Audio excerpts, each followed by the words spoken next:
Welcome back to clean news Rajasthan. चलिए देखते हैं राजस्थान की 15 फटाफट बड़ी खबरों को। भाजपा की प्रदेश कार्य समिति की बैठक शनिवार को सीतापुर स्थित जेईसीसी सभागार में आयोजित। भाजपा की प्रदेश कार्य समिति की बैठक कल सीतापुर स्थित जेईसीसी सभागार में आयोजित हुई। इस बैठक में प्रदेश के मुख्यमंत्री, मंत्रियों के साथ करीब 8000 मंत्री, भाजपा पदाधिकारी और जनप्रतिनिधि शामिल हुए, जबकि केंद्र की ओर से मध्य प्रदेश के पूर्व मुख्यमंत्री और केंद्रीय कृषि मंत्री शिवराज सिंह चौहान भी मौजूद रहे। भाजपा कार्य समिति की बैठक से पहले केंद्रीय मंत्री शिवराज सिंह चौहान और भारतीय जनता पार्टी के महासचिव केंद्रीय मंत्री भूपेंद्र यादव, अर्जुन राम मेघवाल, भागीरथ चौधरी का प्रदेश में मुख्यमंत्री भजन लाल शर्मा एवं प्रदेश इकाई के अन्य कार्यकर्ताओं ने स्वागत किया। किरोड़ी लाल मीणा के इस्तीफे पर सीपी जोशी का बड़ा बयान आया सामने। राजस्थान में बीजेपी नेता किरोड़ी लाल मीणा के मंत्री पद से इस्तीफा देने के बाद से सियासत गरमाई हुई है। इस बीच बीजेपी की प्रदेश कार्य समिति की मीटिंग से पहले प्रदेश अध्यक्ष सीपी जोशी ने किरोड़ी लाल मीणा को लेकर बड़ा बयान दिया है।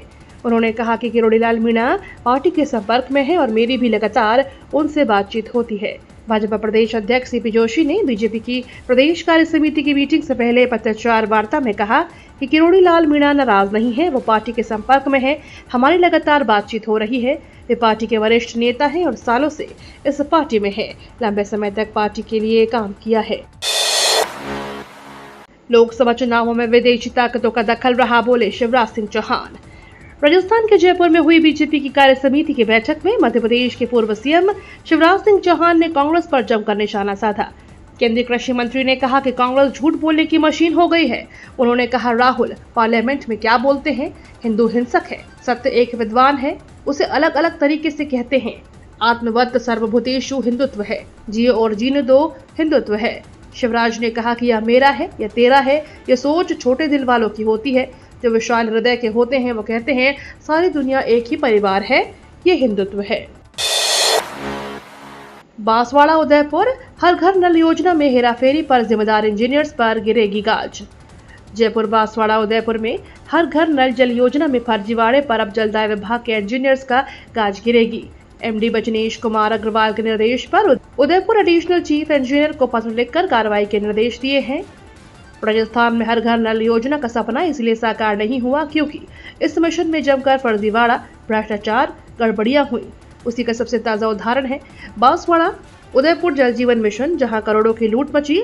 अब राज्य सरकार वसूली के साथ इंजीनियर्स पर कार्रवाई करेंगे। जांच कमेटी के निरीक्षण के दौरान भ्रष्टाचार का खुलासा हुआ। इसके बाद अब जलदाय विभाग के इंजीनियरों पर कार्रवाई होना तय है। जलदाय मंत्री कन्हैया लाल चौधरी ने कहा कि जो भी उम्मीदवार है उनके खिलाफ नियमों के तहत कड़ी कार्रवाई होगी। दिव्यांगों और बुजुर्गों को अब घर बैठे मिलेगा राशन। घर में केवल बुजुर्ग या फिर दिव्यांग व्यक्ति ही है और ऐसा व्यक्ति सक्षम या फिर स्वस्थ नहीं है जो राशन की दुकान पर जाकर राशन ले सकता है, तो अब सरकार उन्हें होम डिलीवरी की सुविधा देने वाली है। झुंझुनू में इसके लिए सभी तैयारियां पूरी कर ली गई है और 24,430 परिवारों को चिन्हित कर अगले महीने से उन्हें घर पर गेहूं पहुंचाने की व्यवस्था कर ली गई है। डीएसओ कपिल झाझड़िया ने बताया कि खाद्य सुरक्षा योजना से जुड़े दिव्यांगों और सीनियर सिटीजन को अब घर बैठे राशन मिलेगा। राशन डीलर पर जाकर राशन उपलब्ध करवाया जाएगा। इसके अगले महीने से यह प्रक्रिया शुरू हो जाएगी। भर्ती परीक्षाओं के बाद अब कोई एग्जाम तक पहुंच गया नकल माफियाओं का रैकेट। राजस्थान में भर्ती परीक्षाओं में पेपर लीक और नकल माफियाओं की धांधली ने बेरोजगार युवाओं की परेशानी बढ़ा दी है। जांच एजेंसियों ने रडार पर अब फर्जी डिग्री का रैकेट भी आ चुका है, जिसका खुलासा हाल ही में एसओजी की जांच में भी हुआ। लेकिन अब इसमें हैरान कर देने वाला मामला सामने आया है, जहां भर्ती परीक्षा नहीं बल्कि बोर्ड एग्जाम में डमी कैंडिडेट की गिरफ्तारी हुई है। इस वारदात का खुलासा हुआ है बाड़मेर जिले में, जहां 10वीं और 12वीं का एग्जाम देने पहुंचे पुलिस ने 20 डमी परीक्षार्थियों को पकड़ा है। परीक्षार्थियों के दस्तावेज मैच नहीं हुए तो सुपरिटेंडेंट ने इसकी सूचना पुलिस को दी। पुलिस ने 17 परीक्षार्थियों को गिरफ्तार और 3 नाबालिग को डिटेन किया है। राजस्थान के शिक्षा मंत्री के दावों की खुली पोल। राजस्थान के स्कूलों के हालात को लेकर विधानसभा में हाल ही में मुद्दा उठा था। बीजेपी के कोटा दक्षिण विधायक संदीप शर्मा ने खुले में स्कूल और कक्षा संचालित होने को लेकर सवाल पूछा था। इसके जवाब में प्रदेश के शिक्षा मंत्री मदन दिलावर ने कहा, राजस्थान में एक भी स्कूल में खुले में कक्षाएं नहीं लगती। लेकिन शिक्षा मंत्री मदन दिलावर के गृह जिले कोटा से जो तस्वीरें सामने आई वह मंत्री दिलावर के दावों की पोल खोल रही है।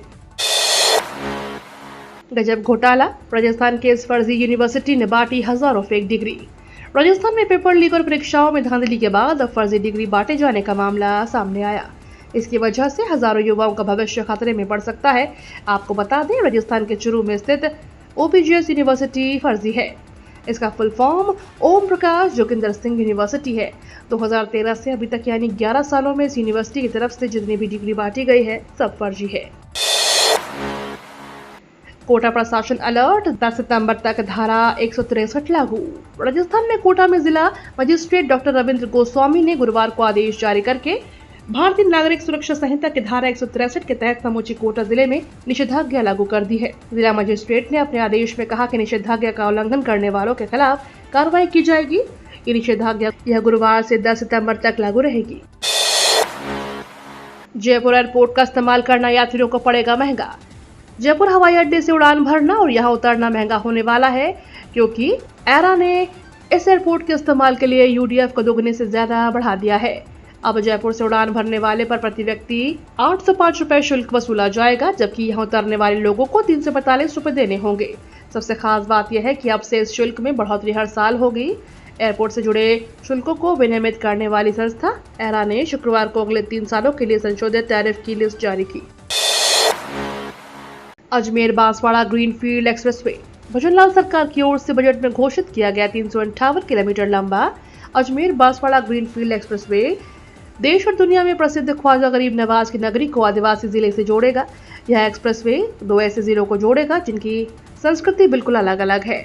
इससे अजमेर की किशनगढ़ मार्बल मंडी को व्यापार के लिहाज से बूस्टअप मिलेगा। वहीं आदिवासी बाहुल्य बांसवाड़ा जिला शिक्षा और रेलवे की दृष्टि से अहम अजमेर शहर से जोड़ा जाएगा।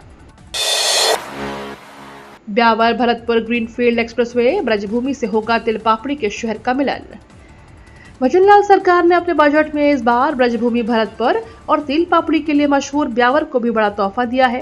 राजस्थान सरकार की वित्त मंत्री दिया कुमारी ने अपने बजट में इन दोनों शहरों को सीधा जोड़ने के लिए ब्यावर भरतपुर ग्रीनफील्ड एक्सप्रेसवे का ऐलान किया। 342 किलोमीटर लंबे इस ग्रीनफील्ड एक्सप्रेसवे की परिकल्पना इन दोनों इलाकों के लोगों की उम्मीदों को जवा कर दिया है। सरकार की यह परिकल्पना पूर्ण रूप देने के बावजूद और इसके आसपास के इलाकों के देश भर में प्रसिद्ध ब्रज की भूमि भरतपुर से सीधा जुड़ाव हो जाएगा। अग्निपथ योजना को रद्द नहीं करेगी सरकार। अग्निपथ योजना पर उठते सवालों के बीच अब एक बड़ी जानकारी सामने आई है। खबर है कि व्यापक विरोध के बावजूद सरकार योजना को रद्द करने के मूड में नहीं है। हालांकि वित्त वर्ष 2025 के बजट में दौरान इसके बाद सरकार इसमें कुछ बदलाव कर सकती है। एक रक्षा सूत्र ने कहा कि योजना ने गति पकड़ ली है। इससे रक्षा बजट को एक जरूरी बदलाव में मदद मिलती है, क्योंकि इससे तकलीफ और हथियारों पर ज्यादा खर्च किया जा सकता है। पिछले 3 से 4 सालों में पैदा हुए 8 करोड़ नए रोजगार। पीएम मोदी ने अपने मुंबई दौरे पर 3000 करोड़ रुपए के प्रोजेक्ट्स का शिलान्यास और लोकार्पण किया। इस दौरान पीएम मोदी ने देश में नौकरियों को केंद्र सरकार की ओर से किए गए कामों को गिनाते हुए विपक्ष पर जमकर निशाना साधा। उन्होंने कहा, RBI द्वारा जारी रिपोर्ट्स के अनुसार पिछले 3 से 4 सालों में देश में करीब 8 करोड़ नए रोजगार पैदा हुए। इन आंकड़ों ने झूठी बातें फैलाने वालों के मुंह बंद कर दिए हैं। किसानों के लिए खुशखबरी, किसान सम्मान निधि बढ़ा सकती है सरकार। केंद्रीय बजट में मोदी सरकार किसानों को बड़ा तोहफा दे सकती है। सूत्रों के मुताबिक सरकार प्रधानमंत्री किसान सम्मान निधि योजना की राशि बढ़ा सकती है। इसके लिए बजट में 80,000 करोड़ रुपए का प्रावधान किया जा सकता है। अभी बजट में इस योजना के लिए 60 करोड़ रुपए का प्रावधान है। इसके लिए किसानों को 3 किश्तों में 6,000 रुपए सालाना मिलते हैं। इसे बढ़ाकर 8,000 रुपए प्रति किसान किया जा सकता है। ये तो थी राजस्थान की बड़ी खबरें। रोजाना सबसे पहले अपडेट पाने के लिए क्लीन न्यूज राजस्थान को अभी सब्सक्राइब करें।